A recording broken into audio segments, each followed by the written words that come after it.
A paz de Jesus, tudo bem com vocês? Meu nome é Lucas, hoje nós estamos mais um dia da Bíblia no nosso dia a dia e nós faremos a leitura de Atos dos Apóstolos, capítulo 2. E uma frase, uma palavra aí que foi dita nesta palavra, que eu gostaria de compartilhar com vocês antes de nós começarmos a leitura, é: salvai-vos desta geração perversa. Então, é uma palavra dita muito antigamente por Pedro, que é atual até os dias de hoje. Então, nós vamos falar um pouquinho sobre ela durante esse vídeo após a leitura. Mas antes de tudo, vamos fazer a oração do Espírito Santo para que ele nos conduza e nos inspire nessa nossa leitura da Palavra de Deus. Em nome do Pai, do Filho e do Espírito Santo. Amém. Vinde, Espírito Santo, enchei os corações dos vossos fiéis e acendei neles o fogo do vosso amor. Enviai o vosso Espírito e tudo será criado, e renovareis a face da terra. Oremos. Ó Deus, que instruíste os corações dos vossos fiéis com a luz do Espírito Santo. Fazei que apreciemos retamente todas as coisas segundo o mesmo Espírito, e gozemos sempre da sua consolação, por Cristo Senhor nosso. Amém. Quando chegou o dia de Pentecostes, os discípulos estavam todos reunidos no mesmo lugar. De repente veio do céu um ruído, como de um vento forte, que encheu toda a casa em que se encontravam. Então apareceram línguas como de fogo, que se repartiram e pousaram sobre cada um deles. Todos ficaram cheios do Espírito Santo e começaram a falar em outras línguas, conforme o Espírito lhes concedia expressar-se. Residiam em Jerusalém judeus devotos de todas as nações que há debaixo do céu. Quando ouviram o ruído, reuniram-se à multidão, e todos ficaram confusos, pois cada um ouvia os discípulos falar em sua própria língua. Cheios de espanto e de admiração, diziam: esses homens que estão falando não são todos galileus? Como é que nós os escutamos na nossa língua de origem? Nós que somos partas, medos e elamitas, habitantes da Mesopotâmia, da Judéia e da Capadócia, do Ponto e da Ásia, da Frígia e da Panífilia, do Egito e da parte da Líbia, próxima de Cirene, e os romanos aqui residentes, judeus e prosélitos, cretenses e árabes. Todos nós os escutamos anunciando as maravilhas de Deus em nossa própria língua. Todos estavam pasmos e perplexos, e diziam uns aos outros: que significa isso? Mas outros caçoavam: estão bêbados de vinho doce.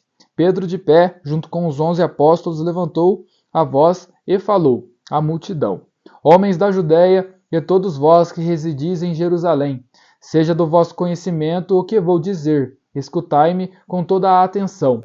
Estes aqui não estão embriagados, como podeis pensar, pois estamos ainda em plena manhã. Está acontecendo o que foi anunciado pelo profeta Joel. Nos últimos dias, diz o Senhor, derramarei do meu espírito sobre toda a carne, e vossos filhos e filhas profetizarão. Os vossos jovens terão visões, e os vossos anciãos terão sonhos. Mesmo sobre os meus escravos e escravas, derramarei do meu espírito naqueles dias, e profetizarão. E mostrarei prodígios no céu em cima e sinais na terra embaixo: sangue e fogo e nuvem de fumaça. O sol se transformará em trevas e a lua em sangue, antes que venha o grande e glorioso dia do Senhor. E todo aquele que invocar o nome do Senhor será salvo. Homens de Israel, escutai essas palavras de Jesus de Nazaré. Foi um homem credenciado por Deus junto de vós, pelos milagres, prodígios e sinais que Deus realizou entre vós por meio dele. Como bem o sabeis, Deus, em seu desígnio e previsão, determinou que Jesus fosse entregue pelas mãos dos ímpios, e vós os matastes, pregando-o numa cruz. Mas Deus o ressuscitou, libertando-o das angústias da morte, porque não era possível que ela o dominasse, pois Davi diz a seu respeito: eu via sempre o Senhor diante de mim, porque está à minha direita, para que eu não vacile. Por isso, alegrou-se meu coração e exultou minha língua, mas ainda minha carne repousará na esperança. Não abandonarás minha alma no mundo dos mortos, nem deixarás o teu santo conhecer a decomposição. Deste-me a conhecer caminhos de vida, e me encherás de alegria com a tua presença. Irmãos, seja-me permitido dizer-vos com toda a liberdade que o patriarca Davi morreu e foi sepultado, e seu sepulcro está entre nós até hoje. Ora, ele era profeta e sabia que Deus havia jurado solenemente que um de seus descendentes se sentaria no seu trono.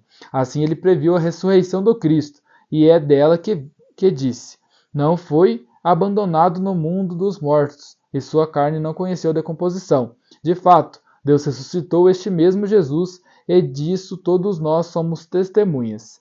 E agora, exaltado pela direita de Deus, ele recebeu o Espírito Santo, que fora prometido pelo Pai, e o derramou como estáis vendo e ouvindo.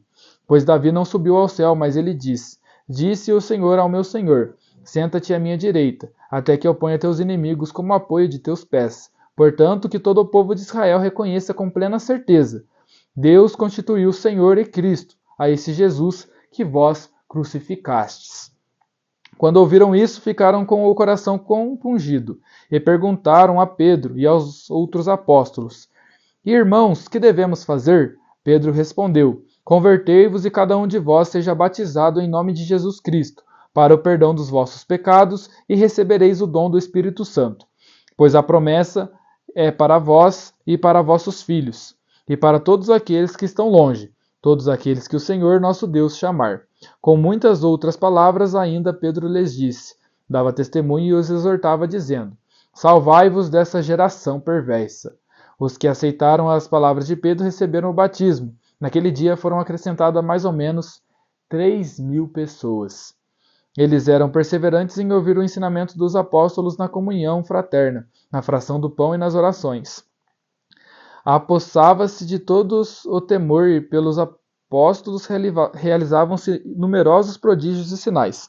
Todos que abraçavam a fé viviam unidos e possuíam tudo em comum. Vendiam suas propriedades e seus bens e repartiam o dinheiro entre todos, conforme a necessidade de cada um. Perseverantes e bem unidos, frequentavam diariamente o templo, partiam o pão pelas casas e tomavam a refeição com alegria e simplicidade de coração. Louvavam a Deus e eram estimados por todo o povo, e cada dia o Senhor acrescentava a seu número mais pessoas que eram salvas. Palavra do Senhor. Graças a Deus. Dá um beijo na sua Bíblia em sinal de respeito à palavra de Deus. Pessoal, eu sei que fica meio longo os vídeos com eu fazendo a leitura, mas é muito importante a gente fazer essa leitura completa do capítulo, principalmente nessa Bíblia do nosso dia a dia que nós estamos fazendo. Agora eu vou fazer uma leitura bem breve e um comentário bem breve também sobre a promessa, a ordem e sobre o princípio eterno desse vídeo. Promessa, pois a promessa é para vós e para vossos filhos, e para todos aqueles que estão longe, todos aqueles que o Senhor, nosso Deus, chamar. Então, qual é essa promessa que eles estão falando? Que promessa é essa? É a promessa do Espírito Santo, do batismo do Espírito Santo. Então Deus nos prometeu que enviaria o seu Santo Espírito para que ele pudesse nos conduzir, para que nós não ficássemos órfãos, né? Então o Espírito Santo vem para nos conduzir e para nos ajudar na nossa vivência de fé. Por exemplo, muitas das coisas que é feita na Santa Igreja, quase todas, né, é feita através do Espírito Santo. O conclave, né, a eleição do Papa, do Bispo de Roma, é feita também pela ação do Espírito Santo. Então o Espírito Santo é muito importante na nossa vivência de fé e é uma promessa a todos. Não é somente aos apóstolos, não é somente às pessoas que estavam ali na cidade naquela época. Não, é para todos que forem batizados com água no Espírito Santo. Ordem. Convertei-vos e cada um de vós seja batizado em nome de Jesus Cristo, para o perdão dos vossos pecados, e recebereis o dom do Espírito Santo. Então, a ordem é: convertei-vos, e cada um de vós seja batizados em nome de Jesus Cristo, para o perdão dos vossos pecados. Então, nós só somos perdoados pelo batismo no nome de Jesus Cristo, e recebereis o dom do Espírito Santo. Muitas pessoas talvez tenham um pouco de dificuldade em saber se tem o Espírito Santo ou não, se realmente ele está guiando a gente ou não. Mas é muito importante que a gente tenha uma vida de oração para que nós possamos exercer realmente a ajuda do Espírito Santo. Devemos sempre pedir todos os dias para o Espírito Santo se fazer presente no meio de nós e também termos uma vida de oração para que ele possa realmente nos conduzir durante o nosso dia. Muitas das vezes a gente tem dúvidas sobre o que fazer da nossa vida, muitas vezes nós temos dúvidas no nosso ministério e em coisas desse tipo, mas o Espírito Santo está aí para nos ajudar a decidirmos o que vamos fazer segundo o que Deus sonhou para cada um de nós. Então, a ordem é: convertei-vos. Então, nós devemos sempre buscar a conversão. Depois, salvai-vos desta geração perversa. Então Pedro pede para que nós nos salvemos dessa geração perversa. Isso foi falado há 2000 anos e é tão presente nos dias de hoje. Nós precisamos ser salvos dessa geração perversa. O mundo está muito louco, essa época de carnaval, nós vemos muitas e muitas coisas que são muito contra a nossa igreja. Por exemplo, tem várias coisas que acontecem no carnaval, a sexualização, tem muitas coisas que acontecem que vão totalmente contra ao que Deus pediu para nós. E eu vejo, e isso me entristece bastante, muitos católicos, até mesmo às vezes alguns protestantes que participam do carnaval. Pessoal, nós temos a opção, em muitos lugares tem o Carnaval com Cristo, retiros para ficar com Jesus Cristo, ou até ficar na sua própria casa, né? Ao invés de participar de tantos e tantos pecados que são cometidos nesse lugar.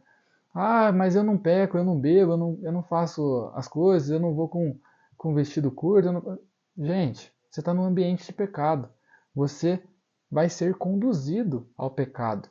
Deus pede para que nós nos afastemos das pessoas que praticam a iniquidade. Então nós não devemos ficar em locais e muito menos participar de ocasiões que nos levem ao pecado. Devemos tomar muito cuidado com isso, principalmente nessas épocas que o pessoal fica bem alvoroçado nessa parte.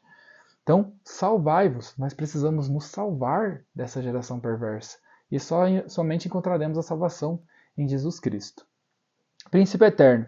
Portanto, que todo o povo de Israel reconheça com plena certeza: Deus constituiu o Senhor e Cristo, a esse Jesus que vós crucificastes. Então, é um príncipe eterno. Jesus Cristo, Jesus foi constituído Senhor e Cristo por Deus. Isso aí nós não temos dúvidas. Nós que somos católicos, nós não temos dúvidas que Jesus é o nosso Senhor e Cristo. Pessoal, muito obrigado por assistirem esse vídeo. Se inscrevam, deixem um like, ajudem comentando sobre alguma coisa que talvez eu tenha falado alguma coisa errada, alguma coisa que talvez seja contra alguma coisa da igreja. Comente aí que eu com certeza vou responder o seu comentário da forma devida, tá bom? Muito obrigado por assistirem esse vídeo. A paz de Jesus, salve Maria, tenham um ótimo dia.